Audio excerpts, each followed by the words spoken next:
वहीं देश भर में आज नीट यूजी 2026 की पुनर्परीक्षा आयोजित की जा रही है। इस बार करीब 22.79 लाख अभ्यर्थी 5,440 परीक्षा केंद्रों पर परीक्षा दे रहे हैं। पेपर लीक विवाद के बाद आयोजित हो रही इस परीक्षा को लेकर केंद्र और राज्य सरकारों ने अभूतपूर्व सुरक्षा इंतजाम किए हैं। परीक्षा केंद्रों पर सीसीटीवी निगरानी, सिग्नल जैमर, कड़ी तलाशी और बहुस्तरीय सुरक्षा व्यवस्था लागू की गई है।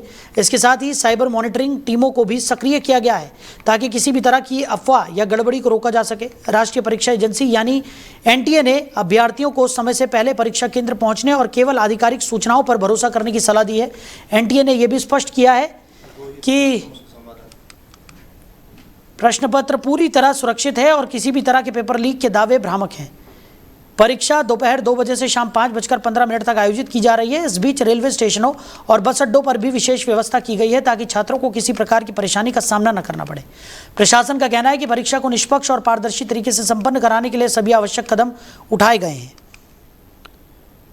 और इसी खबर पर ज़्यादा जानकारी के साथ हमारे सहयोगी रोहित हमारे साथ जुड़ गए हैं। रोहित, देश भर में नीट यूजी 2026 की पुनर्परीक्षा आज होने जा रही है और उसको लेकर तमाम तरीके की तैयारियां यहां पर कर ली गई हैं। सुरक्षा के कड़े इंतजामों के बीच ये परीक्षा संपन्न होगी। क्या कुछ देखने को मिल रहा है, किस तरीके से इस पुनर्परीक्षा की तैयारियां की गई हैं? हाँ, परीक्षा की तैयारी की जाए साहिल, तो सीसीटीवी की निगरानी है। काफी समय जो कहा जाए जो परीक्षा केंद्र बनाए गए हैं वहां पे बहुत ही जो कहा जाए जो पुख्ता इंतजाम किए गए हैं। वो सीसीटीवी कैमरे लगाए गए हैं जगह जगह पे। जो क्लासरूम के आसपास की जो भी क्षेत्र है, जो भी आने जाने की व्यवस्था है, वहां पे भी सीसीटीवी कैमरे निगरानी की जा रही है। काफी जो कहा जाए इससे पहले जो पेपर लीक की समस्या उत्पन्न हुई थी उसको देखा जाए, इस बार तो बहुत ही ज्यादा सख्त कहा जाए निगरानी रखी गई है।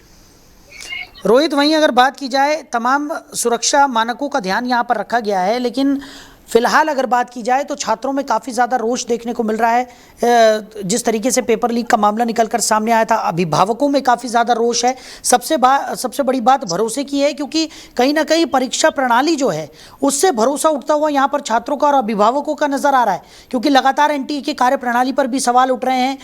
कुछ जगहों पर लापरवाही भी सामने आई है। जिस तरीके से हमने देखा था कि एक छात्र था नागपुर का रहने वाला और उसे अबू धाबी का सेंटर यहाँ पर अलॉट कर दिया गया था। इस तरीके की जो अनियमितताएं हैं या फिर जिस तरीके की जो लापरवाही है वो जब से सामने आ रही है तब से छात्रों और अभिभावकों में काफ़ी ज़्यादा असमंजस की स्थिति बन गई है परीक्षा को लेकर।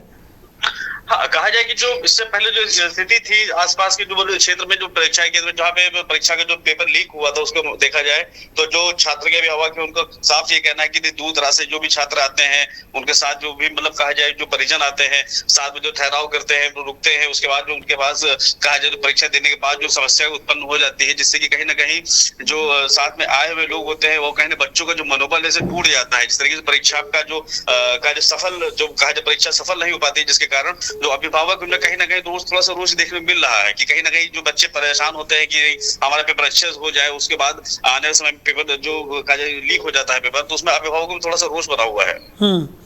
और लगातार हम देख भी रहे हैं कि किस तरीके से अलग अलग जगहों पर इस परीक्षा को लेकर और जिस तरीके से धांधली निकलकर सामने आई है, उन तमाम चीज़ों को लेकर लगातार जो अभिभावक हैं, जो छात्र हैं, वो प्रदर्शन करते हुए नज़र आ रहे थे। कई जगहों पर छात्रों के ऊपर भारी दबाव भी देखने को मिला है और इस तरीके की परीक्षाओं में अगर छात्रों के ऊपर दबाव होता है तो वो ठीक तरीके से परीक्षा नहीं दे पाते हैं। ये सबसे बड़ा सवाल है और इसी को लेकर धर्मेंद्र प्रधान के इस्तीफे की भी मांग यहाँ पर लगातार उठ रही थी। सीजेपी ने लखनऊ में प्रदर्शन भी किया था।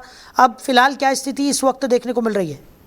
अभी अगर कहा जाए तो परीक्षा को लेकर तो स्थिति थोड़ी सामान्य है। आसपास के क्षेत्र पर जो परीक्षा केंद्र बनाए गए हैं वहाँ पे जो व्यवस्था है उसमें आसपास देखा जाए ट्रैफिक प्रबंध के जो किए गए हैं, वो आसपास जो चौराहे है, ट्रैफिक पुलिस भी अपनी जगह पे कहीं ना कहीं मुस्तैद है कि किसी प्रकार का कोई भी अनदेखी या किसी प्रकार कोई भी छात्र का पेपर लीक छूट ना सके। और कहा जाए कि जैसे कि जो भी स्थिति अगर कोई खराब भी होती है तो प्रशासन का जो सख्त जो अपना कहा जाए कि उनका जो सख्त रवैया अपनाया हुआ है, किसी प्रकार का कोई प्रदर्शन है, किसी प्रकार का कोई भी जो विद्रोह है, किसी प्रकार ये सब ना हो सके, तो इसके लिए बड़े पैमाने पे जो पुलिस बल है उसको भी तैनात किया गया है। जो परीक्षा का केंद्र है उसके केंद्र के बाहर भी अच्छी खासी संख्या में पुलिस बल मौजूद है। इस तरीके से कोई भी घटना जो भी हो तो फौरन रोक ली जाए। चलिए, हमारे साथ जुड़ने के लिए और तमाम जानकारी के लिए रोहित आपका बहुत शुक्रिया। तो कड़ी सुरक्षा के बीच नीट री एग्जाम आज होने जा रहा है और इसी एग्जाम को लेकर छात्र पूरी तरह से तैयार हैं। साथ ही साथ सुरक्षा मानकों के बीच ये परीक्षा होगी। सुरक्षा के भी पुख्ता इंतजाम यहाँ पर किए गए हैं ताकि किसी तरह की पेपर लीक जैसी कोई घटना घटित ना हो। और एनटीए ने अफवाहों से बचने की भी सलाह यहाँ पर दी है। लेकिन फिलहाल पूरे देश भर में नीट यूजी 2026 की पुनर्परीक्षा को लेकर असमंजस की स्थिति बनी हुई है और लगातार एनटीए की कार्यप्रणाली पर भी सवालिया निशान लग रहे हैं।